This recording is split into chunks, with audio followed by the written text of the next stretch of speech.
Hey guys, welcome to our channel. In this video, you will learn on how to create Payoneer payment request. So first thing that you should do is you just have to open your Payoneer application or visit the Payoneer website. So in this video, we are going to use the app. So once you're here, you have these buttons at the bottom. We have the home, activity, actions, and cards. So simply click on the actions and then click on the request a payment. Right. The next thing that you are going to do is to click on or select the person that you are going to use or the person that we're going to pay you. All right. So, for example, this user. Okay. So, simply click on it and then click on next. Okay. Now, how much are you requesting? So, for example, $500. Then click to next. After that, then I just have to add here now the description of your payment request.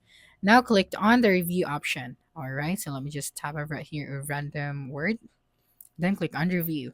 After that, you just have to preview your payment request. And once you're good to go, you just have to click on the requested payment option at the bottom. So that's it for this video. If you think this video helped you solve your concern, please subscribe, like this video, and leave your comment below.